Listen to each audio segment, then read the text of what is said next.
안녕하세요, 태원TV입니다. 오늘은 역체감에 대해서 좀 말씀을 드리려고 하는데요. 제가 모델 3 RW 차량이 사고가 나서 모델 3 퍼포먼스를 받았었거든요. 퍼포먼스 차량을 한 달 정도 타다가 이번에 차 수리가 끝나고 RWD를 다시 타보니까 이 역체감이 확실히 느껴지더라고요. 개인적으로 가장 크게 느껴지는 그런 역체감에 대해서 좀 설명을 드리려고 해요. 당연히 RWD랑 퍼포먼스라고 하면 굉장히 큰 차이가 있습니다. 가격부터 엄청 차이가 있죠. 그래서 이번에 역체감이 적었던 부분에서 가장 컸던 부분에 대한 주관적인 얘기를 좀 말씀드리려고 해요. 그럼 바로 시작을 해볼게요. 먼저 역체감이 낮았지만 좀 아쉬웠던 부분, 가장 낮았던 건 사실 디자인이었습니다. 모델 3의 하이랜드 퍼포먼스 차량 앞에 범퍼 디자인이 좀 다르죠. 그리고 뒤에 카본 스포일러, 그리고 앞에 쪽에 대시보드 쪽에도 뭐 카본 쪽이 이제 인테리어가 되어 있는데 사실 그 외에는 뭐 다 똑같아요. 여기에 휠이랑 브레이크도 빨간색으로 돼 있어서 그것도 디자인을 쳐도 저는 실제적으로 운전자는 차 안을 타고 있기 때문에 느껴지는 디자인 차이는 거의 없기 때문에 디자인의 만족도에서는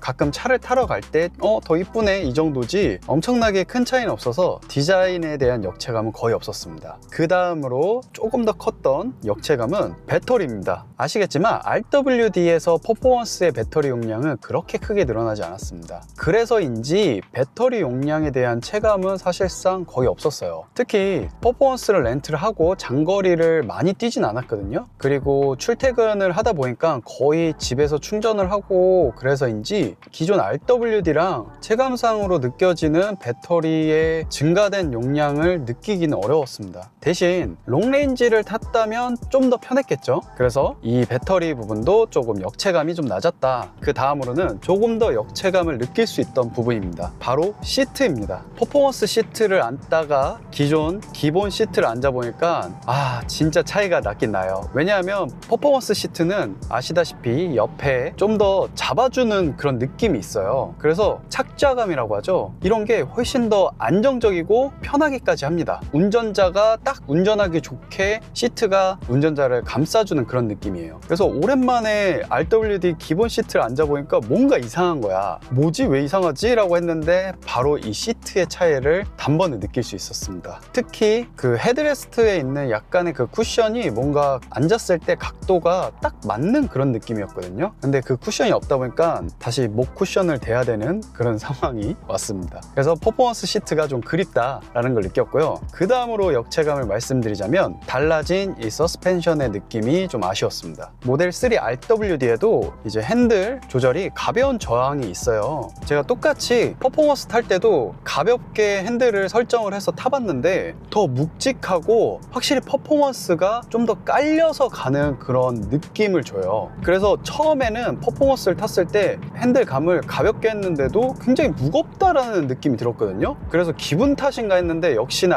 RWD를 다시 타보니까 이 핸들이 굉장히 가볍네요. 이 핸들감도 다르고 주행을 했을 때 그 묵직하게 깔려가는 감이 달라서 처음에는 좀 무겁네 라고 느꼈는데 다시 RWD로 타다 보니까 이게 좀 너무 가볍다라는 느낌에 오히려 퍼포먼스의 그 주행 질감이 좀 그립더라고요. 그 다음으로 이제 역체감을 느끼는 부분 빼놓을 수 없죠. 바로 가속력입니다. 모델 3 퍼포먼스의 자랑은 다름 아닌 가속력이라고 볼 수 있죠. 3.1초 제로 100의 그 괴물 같은 가속력. 지금 RWD는 주행 설정에 컴포트 표준밖에 없지만 여기에 인세인 모드가 있습니다. 그래서 인세인 모드를 놓고 타보면 그냥 차가 다른 차예요. 그냥 다른 차예요. RWD도 기존 내연차에 비해서 정말 빠른 차라고 느낄 정도인데 퍼포먼스를 타다가 일로 오니까 안 나간다고 느끼는 퍼포먼스의 그 인세인 모드를 놓고 탔을 때 그 가속력은 잊을 수 없습니다. 이래서 역체감이 진짜 무서운 거라고 느꼈어요. 그래서 한 달 동안 정말 재밌게 타고 정말 좋아했는데 이것도 호불호가 갈릴 수 있어요. 성향이 그런 성향이 아니라면 그냥 계속 컴포트만 놓고 타시는 분도 계신다고 하더라고요. 하지만 저는 퍼포먼스를 렌트를 해줬기 때문에 더 오히려 열심히 좀 그렇게 타봤거든요. 그래서 단순히 미친놈처럼 막 쏘고 다니는 게 아니라 그 치고 나가줄 때 그리고 끼어들 때 더 오히려 안정적으로 거리를 벌려서 끼어들고 할 수 있기 때문에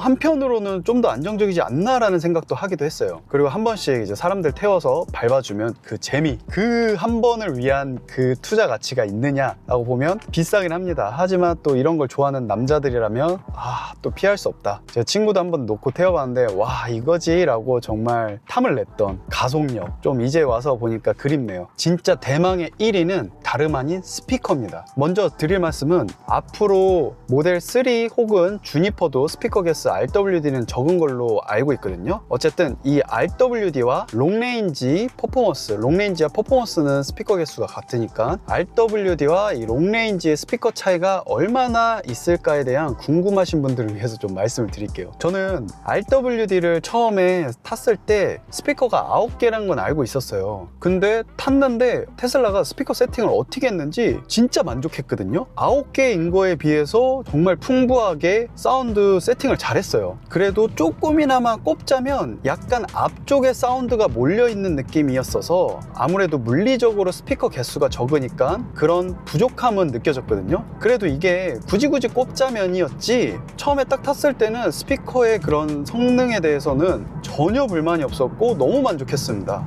그래서 막 영상에서 롱레인지 스피커에 비해 개수가 부족해서 너무 아쉽다, 너무 부족하다 이런 평을 들었을 때 좀 걱정을 했는데 실제로 탔을 때 전혀 그런 거 못 느끼고 왜 그런 말을 하지? 이런 생각을 했거든요. 그런데 말입니다. 제가 퍼포먼스를 타면서 이랬구나, 원래 테슬라 오디오는 이거구나 라는 걸 굉장히 크게 느꼈습니다. 오디오 개수가 RWD는 9개라면 롱레인지 퍼포먼스는 17개로 알고 있어요. 서브우퍼가 2개가 들어가고, 근데 이 물리적인 스피커 개수 그리고 이런 세팅이 다르다 보니까 미쳤어요. 이 사운드가 RWD랑 넘사벽입니다. 당연히 평상시 대부분 주행하실 때 사운드를 켜봐야 50% 정도 소리를 크게 놓고 달리시거나 할 거예요. 근데 저는 특히 출근할 때 혹은 퇴근할 때 기본적으로 볼륨을 놓다가 너무 졸리고 피곤할 때 좀 스피커 볼륨을 올리거든요. 좀 텐션을 올리고 싶어서. 그럴 때 미쳐버립니다 진짜. 그 우퍼부터 해서 제가 보스 좋아한다고 했는데 아니 그냥 테슬라 스피커가 더 최고다라고 느낄 정도였어요. 스피커가 과할 정도로 좋습니다. 그냥 볼륨을 올려놓고 주행을 하시다 보면 와 진짜 미쳐버릴 것 같은 그런 느낌을 받으실 수 있습니다. 스피커가 중요하신 분도 있고 그냥 그렇게 중요하지 않으신 분도 있어요. 근데 저는 너무 출퇴근에 껴서 지루한데 좀 스피커 볼륨을 올리니까 좀 신나더라고요. 이 스피커 개수의 차이를 어디서 확실히 느끼냐면 볼륨이 점점 올라갈 때 확연히 느껴집니다. 특히 맥스로 놨을 때 누가 맥스로 놔? 라고 하는데 맞습니다. 근데 가끔 정말 출근할 때 저는 힘이 너무 들고 할 때는 이렇게 맥스로 놓을 때가 있는데 그때는 진짜 미쳐버리거든요. 진짜 뒤에서 우퍼가 쳐주고 사운드가 완전 꽉 채워주니까 정말 신나게 출퇴근을 하실 수 있는 그런 에너지 역할을 하는 그런 사운드였거든요. 그래서인지 오히려 주행 질감, 가속력 이런 거보다 저는 스피커가 너무 그립더라고요. 딱 타자마자 스피커의 역체감이 확 느껴졌어요. 역체감으로 느껴진 RWD의 스피커는 이 앞에만 소리가 있고 뒤에는 없어. 그냥 진짜 그 정도입니다. 근데 롱레인지 포함해서 퍼포먼스 차량에서 이 스피커 세팅은 뒤에까지 꽉 차기 때문에 너무너무 좋아요. 제가 스피커를 한번 차이를 녹음을 해볼까라고 생각을 했는데 저도 테크 유튜버 분들을 보면 스피커 차이를 이제 음향을 녹음을 해도 출력이 본인이 듣는 핸드폰에서는 차이가 거의 없어요. 꼭 제가 좀 묘사를 더 풍부하게 좀 드리고 싶은데 극장에서 보는 스피커의 그런 사운드를 느끼실 수 있어요. 그거보다 더 훌륭하다고 해야 되나? 왜냐면 이게 좁기 때문에 그 울리는 공간감이 너무 좋아요. 그래서 영상 같은 걸 만약에 보신다? 와 진짜 최고. 그냥 음악 듣기에도 너무 좋고 뭐라 말로 표현할 수 없습니다. 이런 스피커를 굉장히 중요하시는 분들이 있어요. 아무래도 그게 중요하시면은 체감이 되냐 안 되냐가 궁금하실 텐데 체감이 정말 많이 되기 때문에 롱레인지 이상급을 추천드리긴 합니다. 원래 기존의 모델 Y, 이제는 주니퍼가 나오니까 구형이라고 할게요. 구형들도 원래는 스피커 개수가 줄어들었어요. 한국에서 구매하는 모델 Y RWD는 사실 스피커 개수가 줄어야 되는데 그대로 13개가 들어갔었거든요. 근데 이제 외국에 유럽에는 아마 제가 뉴스를 봤었는데 9개로 줄었었던 걸로 알아요. 근데 계속해서 한국에는 13개 스피커로 나오는 걸로 알고 있었거든요. 근데 그게 주니퍼 때는 이제 9개로 똑같이 모델 3 하이랜드처럼 9개로 줄어버리면 굉장히 좀 아쉽긴 하죠. 그래서 모델 Y 주니퍼에서 약간 다운그레이드가 된 거는 스피커가 되지 않을까. 네, 이렇게 해서 제가 퍼포먼스를 한 달 정도 타다가 RWD를 탔을 때 느껴지는 이 역체감에 대해서 좀 간단하게 오늘 설명을 드렸는데요. 확실히 비싼 만큼 좋습니다. 저는 옵션 선택할 수 있으면 진짜 스피커만 선택해서 넣고 싶을 정도의 굉장히 큰 역체감이었습니다. 다음에는 또 다른 테슬라 소식으로 찾아뵙도록 하겠습니다. 감사합니다. 태모티브였습니다.